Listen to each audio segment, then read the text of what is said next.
les actions envisagées pour rendre l'armée malienne plus performante et la collaboration entre nos forces de défense et leurs partenaires dans la lutte contre le terrorisme sont, entre autres, sujets abordés, dans cette interview par le ministre de la Défense et des anciens combattants. L'essor, le défi sécuritaire demeure une préoccupation à laquelle fait face le Mali depuis de nombreuses années. Qu'envisage votre département en matière de renforcement de la sécurité qui constitue le premier axe du plan d'action du gouvernement? Colonel Sadio Camara, pour comprendre et évaluer objectivement l'engagement des forces armées maliennes, FAMA, sur le théâtre des opérations, il faut se rappeler qu'en 2012 une horde d'individus sans foi ni loi, a envahi notre pays avec le dessein affiché de détruire notre nation, plongeant ainsi notre pays dans une des plus graves crises de son histoire. Cette crise, à la fois politique, institutionnelle, sécuritaire et sociale a ébranlé les fondements même de l'État et mis à rude épreuve nos forces de défense et de sécurité.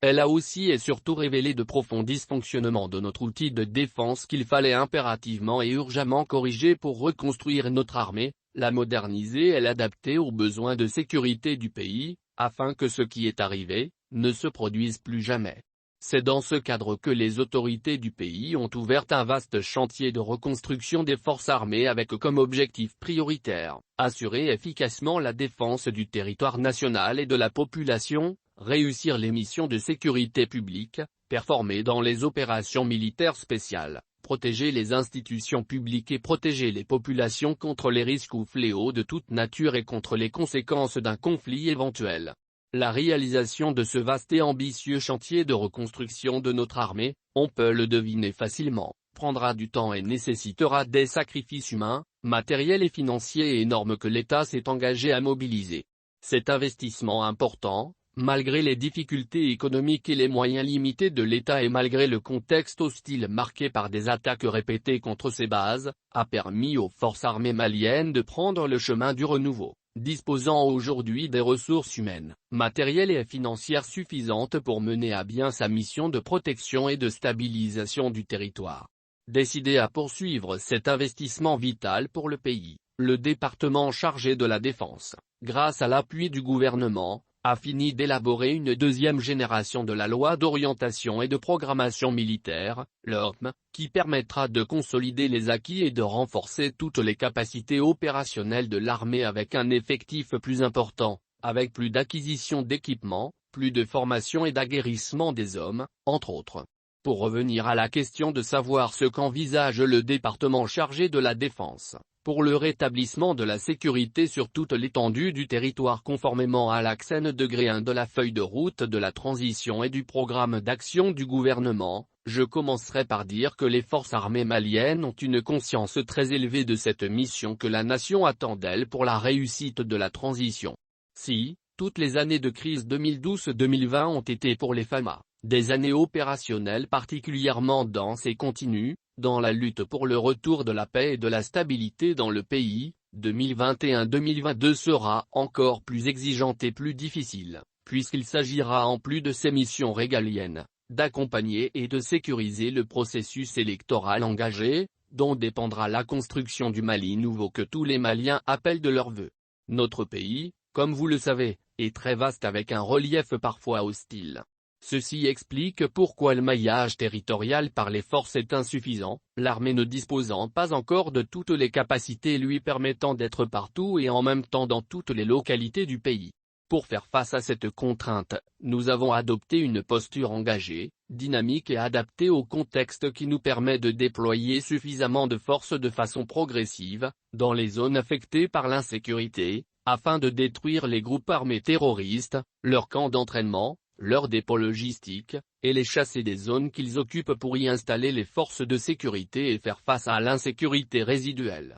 Pour ce faire, nous avons de façon quotidienne, maintenu un niveau d'engagement élevé sur le théâtre des opérations, en planifiant et exécutant avec succès plusieurs opérations. À titre de rappel, retenez que de nombreuses opérations militaires ont été exécutées pour pacifier et stabiliser le pays. Il s'agit, entre autres, des opérations Oronia, Daneya et Tama menées dans le cadre de la sécurisation de la ville de Gao et ses environs ainsi que la sécurisation des travaux de construction de la route Gao-Borem des opérations Syrah, Dongo et Tachamamt qui sont menés dans le cadre de la sécurisation de la ville de Tombouctou et environ ainsi que pour sécuriser les travaux de construction de la route Lerenia-Funke. Mais aussi, l'opération Dambé-Soutoura pour sécuriser la frontière Mali-Côte d'Ivoire en coopération avec les forces ivoiriennes et l'opération Seno qui prend en charge la frontière Mali-Burkina et les cercles de Tomignan, Koro et Bankas. Plusieurs autres opérations ont été menées avec les forces partenaires de Barkhane,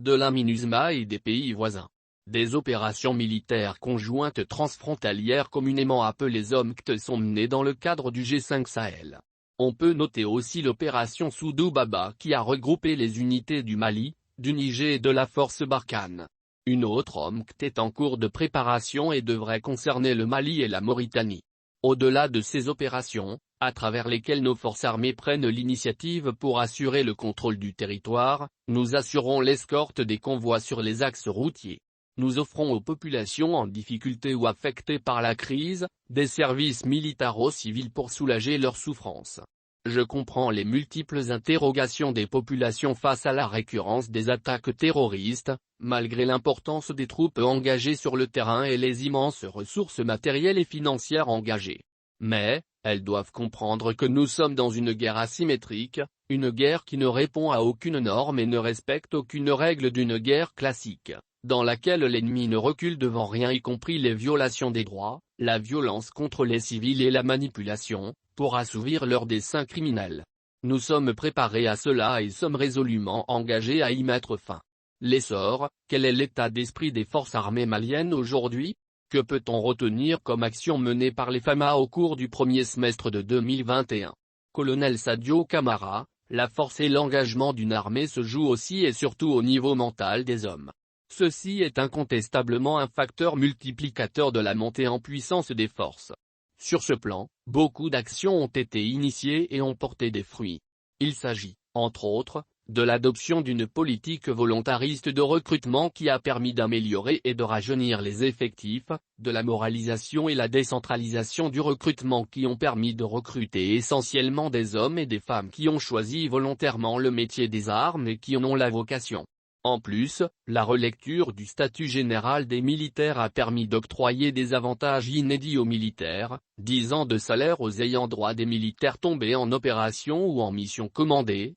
0,5 ans de salaire en cas d'infirmité irréversible handicapante pour permettre aux grands blessés réformés de se reconvertir dans la vie civile, des primes de logement et d'opération. Au-delà de ces avantages, la saine distribution des récompenses et des punitions contribue également au réarmement moral des troupes, car elle démontre l'équité et la justice dans le traitement des hommes. Tout ceci fait qu'aujourd'hui, les soldats sont plus sereins quant au devenir de leur famille en cas de décès et sont plus motivés et plus engagés notamment par la reconnaissance de la nation pour les sacrifices qu'ils consentent, parfois au prix de leur vie, au service du pays. Au-delà des pertes en vie humaine, l'armée est en train de reprendre confiance et de redevenir professionnelle. L'essor, la montée en puissance de l'armée malienne est une réalité.